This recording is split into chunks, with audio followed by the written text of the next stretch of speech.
Hello po sa inyong lahat mga ka-crypto. Ako po si Pinoy Crypto Trader at sa video na ito ay atin pong pag-uusapan ang isang cautionary message dito ng Shiba Inu team. Ibig sabihin na isa po itong mensahe na nagbibigay babala para sa lahat na tayo ay kailangan nating mag-ingat. Yan. Kaya sa tingin ko ito ay tungkol na naman siguro sa mga taong manloloko na gustong mang-scam. Ayan, bago po tayo magpatuloy, ay nais ko po munang bigyang linaw ang aking disclaimer kung saan ang nilalaman po ng video na ito ay hindi po ito isang financial advice. For education and information purposes lamang po ang layunin nito. Maliban po dito ay nais ko na rin pong magbigay babala na wala pong kahit anumang group chat ang Pinoy Crypto Trader.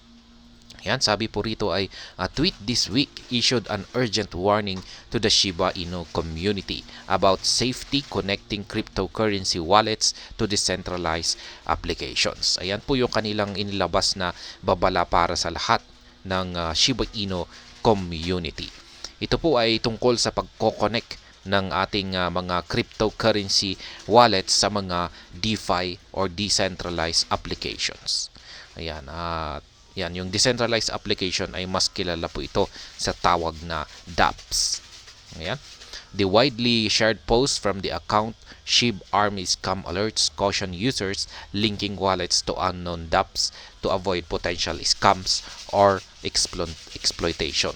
Ayan, ayon po yan kay SHIB Army Scam Alerts ay iwasan daw po natin na i-connecta or i-link yung ating mga wallets sa mga hindi kilalang dApps. Yan, decentralized application. Kasi yung mga hindi kilalang or unknown dApps na ito ay sila po yung mga may potential or posibleng mga scams ang mga ito. Ayan, at pwedeng sila ay may masamang gawain. Kaya kung pag kinonekta po natin yung mga wallets natin dito ay ayan, pwede po nilang nakawin yung laman nito. Kaya ayan ang isang babala rito ng SHIB Army Scam Alerts. User outline common threats users face from malicious dApps impersonating legitimate platform. Ayan, meron pong mga nagsisilabasan na mga dApps dyan na ginagaya yung mga ibang mga legitimate platform. Yan, kung pagtitignan natin ay parang parang ito na rin mismo katulad na lamang kung sabihin natin ay merong decentralized application si Shiba Inu na isang platform tapos ginaya ito ng isang scammer. Ayan, gagayahin nila yan. Kaya yung mga may mga users na sila ay mag-aakala na ito yung legit na platform. Ayan, at ito yung kanilang gagamitin at yun ay mananakaw yung kanilang yung laman ng kanilang wallet. Tulad po yung nangyari kay Mark Cuban. Ayan, si Mark Cuban. Na-content na po natin yan yung nangyari sa kanya. Yung kay Mark Cuban ay gumagamit po siya ng MetaMask.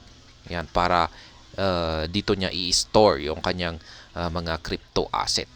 Ngayon ay sa kanyang phone ay hindi ko alam yung nangyari dito. May bagong meron po yata siyang bagong binili na phone. Tapos gusto niyang i-access dito yung kanyang digital assets gamit si MetaMask.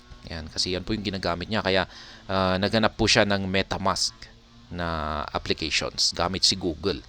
Tapos yan nga, mayroon po siyang nakita kay Google at din-download niya ito.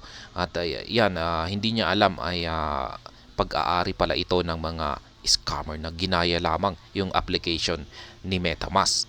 Kaya yan po yung kanyang din-download at saka kanyang in-install sa kanyang phone. Ayan, sa kanyang smartphone.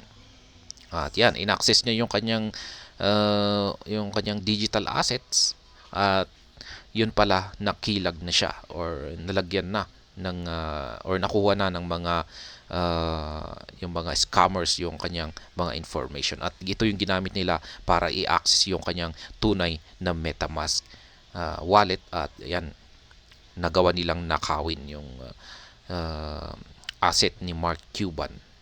Ayan, this includes phishing sites, mimicking .urls, fake accounts posing as developers, and scams using deceptive similar token names. Ayan, yan po yung mga tactics ng mga scammers. Yan, gagayahin po nila yung URLs.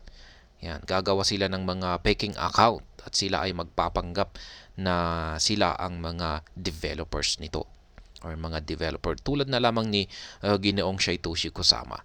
Maraming mga scammers na gumawa ng mga faking accounts na at nagpapanggap sila na sila ay si Ginoong Satoshi Kusama.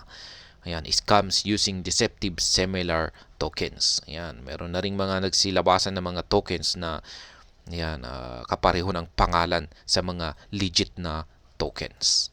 Yan, yan po yung mga dapat nating ingatan dito. Yan yung mga ibinigay na babala ng SHIB Army Alert. At ayan, hanggang dito na lamang po tayo sa video na ito. Sana po ay inyong nagustuhan ang aking paliwanag dito. Kung inyo po itong nagustuhan ay pakiclick lamang po ang like button nito. Para naman po sa mga bago lamang dito, kayo po ay aking inaanyayahan para mag-subscribe. Pakiclick na rin po ang bell icon nito dahil ito po ang siyang magsisilbing notification nito sa mga bago kong videos na akin pong ina-upload sa aking YouTube channel na ito. Marami pong salamat sa panonood. Ingat po tayo lagi at God bless po sa ating lahat.